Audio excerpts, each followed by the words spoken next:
Hello. My name is Ashley, your narrator, and on behalf of Dan and Lori, welcome to Dry Ground. Before we continue, the link to this blog is in the description below. And if you like our videos, please like and share them. So, since Halloween is right around the corner, I thought we'd bring a chapter of Lori's blog series, How Reading a Vampire Book Brought Me Closer to Jesus, to Life. So pause life for a couple of seconds and open your heart and mind to what reality really is.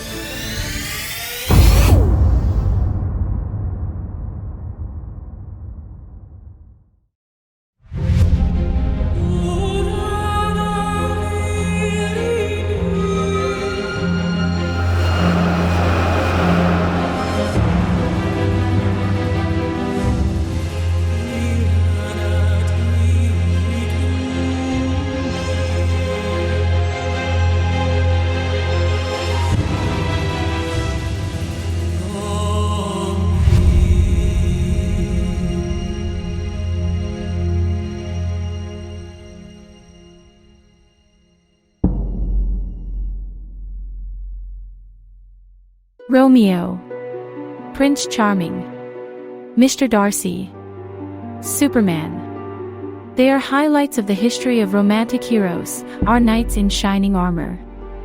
Legends that have lived through centuries and tugged at the heartstrings of females, young and old, from every nation, even up to the present day. We women love our fairy tales because they make us believe true love really does exist out there, that someday our prince will come and we'll actually get to live happily ever after. Romantic heroes offer us the hope of unconditional love, unyielding commitment, timely rescue from our plight, sacrificial protection from evil, absolute provision of our every need, and an intimate relationship with a perfect lover. To love and be loved in return, as Christian from Moulin Rouge so aptly summarized. The draw, however, reaches farther than our silly, girl brains wishing for the humanly impossible.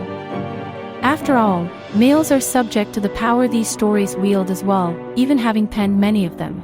The attraction is born out of our DNA.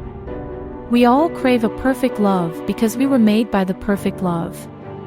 Humans, created by the Creator, God Almighty, are designed to love, because He is love, and also to be loved perfectly by Him. We read and write fairy tales, consciously or subconsciously, because of the proverbial God-shaped hole in our souls. Even Jesus used parables during His earthly ministry. In many cases, that's what fairy tales are, a way to wrap our brains around His fathomless, flawless love. We gain insight to the real world when we imagine and explore our longings, because oftentimes it is that built-in draw to our Creator guiding those thoughts.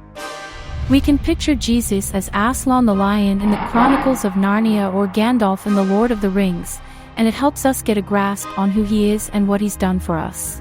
Romantic heroes are an extension of this imagery.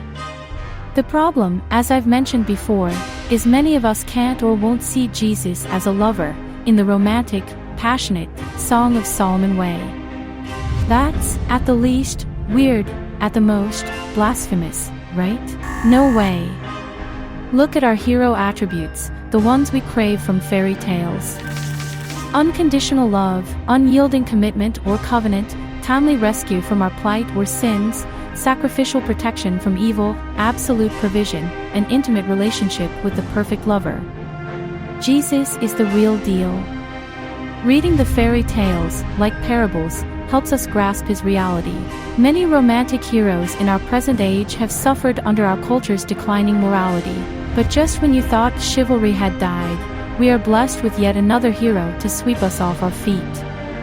Thanks to New York Times best-selling author Stephenie Meyer and her best-selling Twilight saga, we now have Edward Cullen. Wait a minute, you say. Isn't Edward a vampire? Aren't vampires evil? How can reading a vampire book bring me closer to Jesus? Stay tuned. You will be dazzled.